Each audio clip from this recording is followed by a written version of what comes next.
உலகத் தமிழ் ரசிகர்கள் அத்தனை பேருக்கும் என்னுடைய பணிவான வணக்கம். நான் உங்கள் செந்தில்குமார்.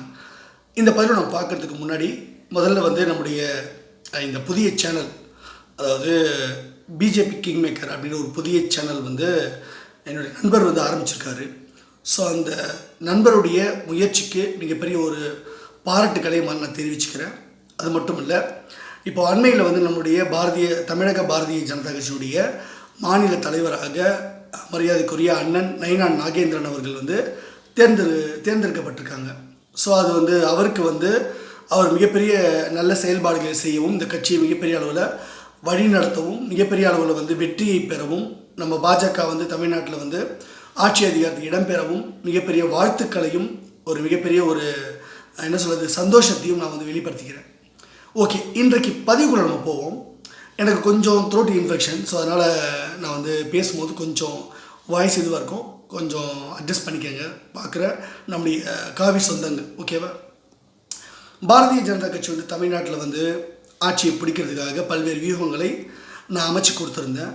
அண்மையில் இப்போது பழைய தலைவர் போயிட்டு புதிய தலைவராக மரியாதைக்குரிய அண்ணன் நயினா நாகேந்திரன் அவர்களை கொண்டு வந்ததில் எனக்கு ஒரு முக்கிய பங்கு இருக்குது. இதை யாராலும் மறுக்கவே முடியாது. ஏன்னா பழைய தலைவராக இப்போ ஒருத்தர் போனார்ல கட்சியை விட்டு, அவரை மறுபடியும் எப்படியாச்சும் அந்த பதவியை காப்பாற்ற வைக்கிறதுக்காக பல்வேறு முயற்சிகள், பல்வேறு வியூக அமைப்பாளர்கள் சொல்லிக்கிறவங்க பெரிய லெவலில் முன்னெடுத்தாங்க. கடைசி வரைக்கும் போராடி பார்த்தாங்க.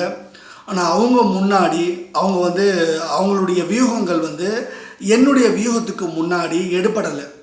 ஸோ நான் என்ன விஷயங்கள் பண்ணியிருக்கேன், நான் எந்த விஷயத்தை நம்முடைய பாரத பிரதமர் பிதாமகர் நரேந்திர மோடி அவர்களுக்கும் நம்முடைய சாணக்கியனாக திகழக்கூடிய அமித்ஷா அவர்களுக்கும் நான் என்ன மாதிரி வியூகம் அமைச்சு கொடுத்துருந்தேன், எதற்காக இந்த தலைமை மாற்றம் அப்படின்ற விஷயம்லாம் அவங்களுக்கு தெரியாது மற்றவங்களுக்கு. அதனால் பல்வேறு யூடியூப்பில் வச்சுக்கிட்டு அவங்களுக்கு இருக்கக்கூடிய சில லாபி பண்ணிக்கிட்டு பணம் வாங்கிக்கிட்டு அது மாதிரி பேசுகிறவங்களுக்கு அது என்ன நடக்குதுன்னே தெரியாது. எங்களை போன்ற சித்தாந்தவாதிகளுக்கு, கட்சிக்காக உண்மையாக உழைக்கிறவங்களுக்கு அது என்னன்னு தெரியும்.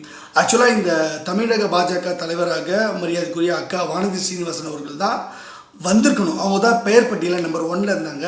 அடுத்த சாய்ஸு தான் அண்ணன் நயினார் அவர்கள். இந்த 2 பெயரையும் நான் பரிந்துரை பண்ணியிருந்தேன் அஃபிஷியலாக. ஸோ என்னுடைய பரிந்துரையின் அடிப்படையில் தான் இப்போ நயினா நாகேந்திரன் அவர்கள் பதவிக்கு வந்திருக்காரு.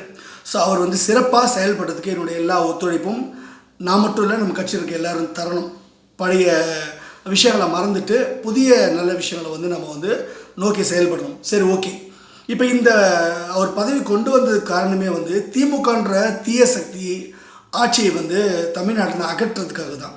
ஸோ ரொம்ப முக்கியமான ஒரு விஷயம். ஸோ ஒரு ஒற்றுமையோட பாரதிய ஜனதா கட்சி தன்னுடைய கூட்டணி கட்சிகளை பலப்படுத்தி திமுகவை வீழ்த்தணும், திமுகவை தனிமைப்படுத்த தான் நம்மளுடைய நோக்கம். வீழ்த்தணும், தனிமைப்படுத்தணும், தமிழ்நாட்டில் ஒரு நல்லாட்சியை நம்ம கொண்டு வரணும், ஆன்மீக பூமியாக இதை மாற்றணும் அப்படின்றது தான் நம்மளுடைய வேலை. ஸோ தமிழ்நாட்டில் ஒரு வளர்ச்சி மிக்க ஒரு மாநிலமாக இது வரைக்கும் இல்லாத ஒரு வளர்ச்சியை நம்ம பாஜக கொண்டு வரணும்னு நம்ம ட்ரை பண்ணுற ஒவ்வொரு முறையும் இந்த வருகின்ற 2026 மிகப்பெரிய அளவில் வெற்றிக்கு நம்ம கொண்டு போவோம். அதில் மாற்றுக்கிறதே கிடையாது. எத்தனை தடைகள் வந்தாலும் சரி, எத்தனை பேர் என்ன மாதிரியான ஏளன பேச்சுக்கள் எப்படிலாம் பேசினாலும் சரி, அதை பற்றிலாம் நமக்கு கவலையே கிடையாது. நாம் நம்மளுடைய வேலையை செஞ்சுக்கிட்டே இருப்போம். வீணர்கள் அவங்க வெட்கப்பட்டு போயிடுவாங்க. ஸோ பைபிளில் கூட ஒரு நல்ல வசனம் வரும். அது கர்த்தர் நம்புகிறவங்க வெட்கப்பட்டு போகிறதே கிடையாது. அப்போ கடவுளை வணங்குறவங்க வெட்கப்பட்டு போக மாட்டாங்க. நியாயமாக நடந்துக்கிறவங்க, தர்மத்தின்படி நடக்கிறவங்க. அநியாயம் பண்ணுறவங்க தான் அட்ரஸ் இல்லாமல் போயிடுவாங்க, அசிங்கப்பட்டு நிற்பாங்க. எவ்வளோ முயற்சி எடுத்தாலும் அவங்க முயற்சியெல்லாம் விரலுக்கு இறைத்த நீராக தான் போகுமே தவிர அது நல்ல விளைச்சலை தராதுன்றதுக்கு நல்ல உதாரணம் தான் சமீபத்திய நிகழ்வுகள். ஸோ பாஜகவில் நல்ல ஒரு மாற்றம் வந்திருக்கு. ஸோ இந்த மாற்றம் நல்லபடியாக போகணும். அண்ணன் நயினா நாகேந்திரன் அவர்களுக்கு நான் பல்வேறு யோசனைகளை நான் ஒரு பிஜேபி கிங் மேக்கராக வகுத்து கொடுத்துட்ருப்பேன். ஸோ கண்டிப்பாக தமிழ்நாட்டில் திமுக இப்போ பயப்படுறாங்க. ஆஹா, அந்த அதிமுக பாஜக கூட்டணி வராதுன்னு நினச்சுமே, இப்போ அவங்க ரொம்ப ஸ்ட்ராங்காக ஆகிட்டாங்களே, நிறைய அவங்களுக்குள்ள பேச்சுவார்த்தை சுமூகமாக பேசி முடிச்சிட்டாங்க. என்ன பேசினாங்க, ஏது பேசுகிறாங்கிறது திமுகவுக்கு தெரியவே தெரியாது. ஆனால் ஒன்று மக்கள் மத்தியில் இப்போ புரிஞ்சிருக்கு. எல்லா ஊடகத்தில் இருக்கக்கூடிய பல்வேறு நடுநிலையாளர்கள் அப்படின்னு சொல்லக்கூடிய முகமூடிகள் இப்போ கிழித்தெறியப்பட்டாச்சு. அவங்க எல்லாரும் திமுகவுடைய அறிவாலய கொத்தடிமைகள் அப்படின்றது இப்போ ப்ரூவ் ஆயிடுச்சு.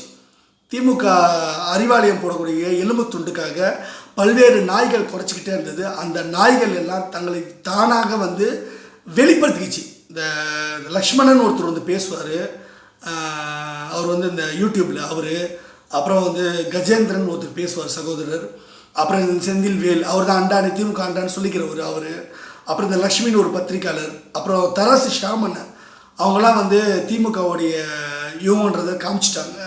இன்னும் நிறைய பேர், அத்தனை பேருடைய வன்மத்தையும் வந்து அதிமுக பாஜக கூட்டணி சேர்ந்த உடனேயே இது தேராது, நடக்காது, கட்சி அடமான விஷயம் அப்படி இப்படின்னு புலம்புறாங்க. இதில் நான் ஒரு முக்கியமான ஒரு தகவல் சொல்லிடுறேன்.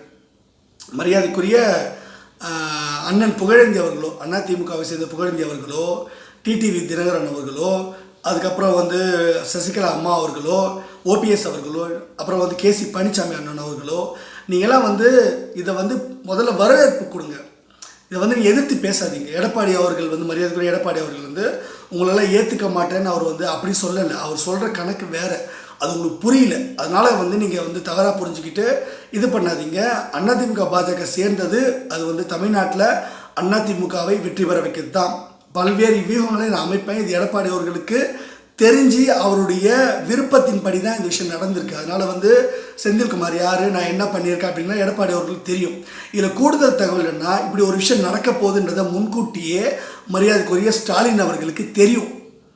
அது வந்து ஒரு எடப்பாடி அவர்கள் நான் ஒரு கடிதம் கொடுத்துருந்தேன், அதே மாதிரி ஒரு காப்பி வந்து ஸ்டாலின் அவர்களும் கொடுத்துருந்தேன்.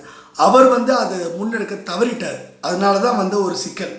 அதனால் வந்து மிகப்பெரிய ஒரு ராஜதந்திரியாக துரிதமாக செயல்பட்டு எடப்பாடி அவர்கள் தன்னுடைய பதவியை தக்க வச்சுக்கிட்டாரு, தன்னுடைய கட்சியை காப்பாற்றிக்கிட்டாரு, ஆட்சி அதிகாரத்துக்கு வர்றதுக்கான ஏற்பாடை ரொம்ப அழகாக பண்ணியிருக்காரு.